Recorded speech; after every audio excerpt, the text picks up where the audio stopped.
موت سے پہلے فرشتے آ جاتے ہیں. چاہے تم اچھے آدمی ہو, بیٹھے ہوئے ہو, تم کو بھی اگر موت آنی ہے تو تم پہلے فرشتوں کو دیکھنے لگ جاؤ گے, لیکن بتا نہیں سکتے کسی کو. موت سے تھوڑی دیر پہلے فرشتے قریب آ جاتے ہیں. پہلے جماعت فرشتوں کی آتی ہے, پھر ملک الموت آتے ہیں. ملک الموت ان فرشتوں کے بیچ آتے ہیں. جیسے ہی یہ مرنے والا آدمی ملک الموت کو دیکھ لیتا ہے, پھر اس کے جسم میں کپ کپی طاری ہو جاتی ہے. اور ایسی کپ کپی طاری ہوتی ہے کہ کبھی پیشاب نکل جاتا ہے, کبھی پخانہ نکل جاتا ہے. اکثر دیکھنا مرنے والوں کی نجاست نکل جاتی ہے. ملک الموت کو وہ بہت قریب سے دیکھتا ہے, اور ان کی دو شکلیں ہیں. ایک بہت بھیانک شکل ہے, اس کو دیکھنا ہی عذاب ہے, اور ایک بہت خوبصورت شکل ہے, ان کو دیکھنا ہی رحمت ہے. وہ نیک بندوں کی روح نکالنے کے لیے جب جاتے ہیں تو خوبصورت شکل میں جاتے ہیں, اور جب گنہگاروں کی روح نکالنے جاتے ہیں تو بھیانک شکل میں جاتے ہیں. اور ان کو دیکھتے ہی مرنے والے کا جسم پیلا پڑ جاتا ہے, پیشانی اکھڑ جاتی, آنکھیں پھٹی رہ جاتی, اور پھر خرخرا آنے لگ جاتا ہے, یعنی خر کی آواز تیز ہو جاتی ہے.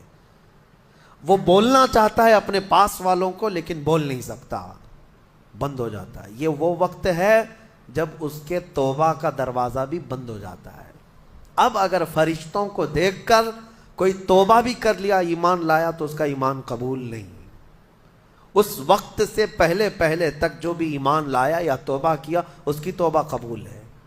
لیکن موت کا خرخرا آ گیا اور فرشتوں کو دیکھ لیا, اس کے بعد بہت سارے کافر بھی پکاریں گے کہ ہم ایمان لاتے ہیں اللہ پر. نہیں, اب ایمان قبول نہیں ہوگا. موت اتنی آسانی سے نہیں آتی, اس کا پروسیس ہے. فرشتے آتے ہیں, ملک الموت آتے ہیں, پھر اس کے بعد اس کو گھور کر دیکھتے ہیں, پھر اس کو چت لٹا دیا جاتا ہے, یا جس حالت میں بھی ہے وہ گر جاتا ہے. کھڑا ہے تو گرتا ہے, بیٹھا ہے تو گرتا ہے, موت آنے سے پہلے لڑک جاتا ہے. یہ ضروری بھی نہیں ہے کہ آج میں اپنے آپ کو سنبھال کر بیٹھا ہوں. اگر میری موت آنی ہے, اسی کرسی سے گر جاؤں, اسی جگہ سے ہم گر جائیں. اور اس کے بعد ملک الموت روح کھینچنا شروع کرتے ہیں.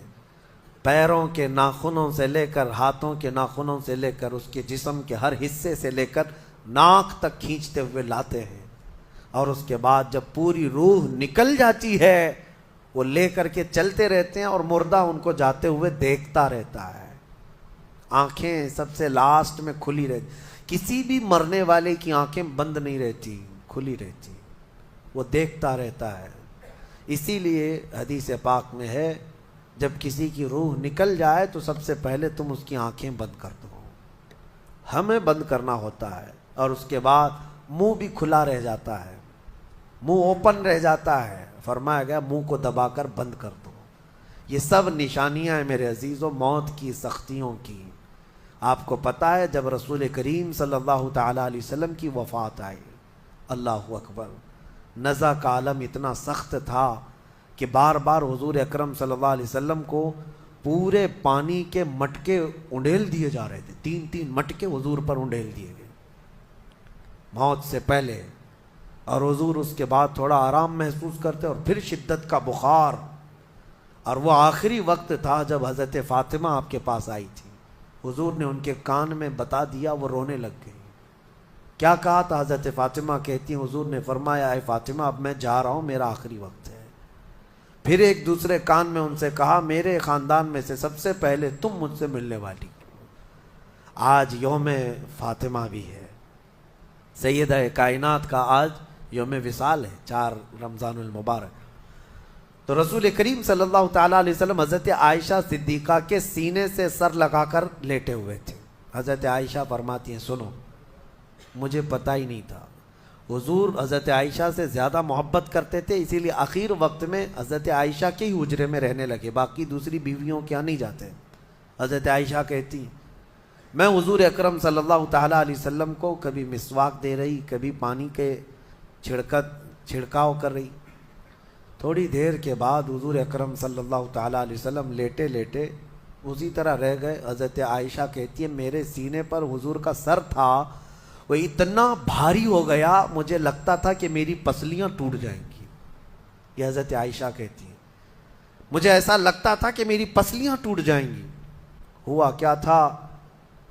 حضرت عائشہ فرماتی ہیں دروازے پر جبرائیل امین آئے. روح نکلنے سے پہلے کی بات ہے. حضرت عائشہ فرماتی ہیں حضور کے پاس جبرائیل آخری بار آئے.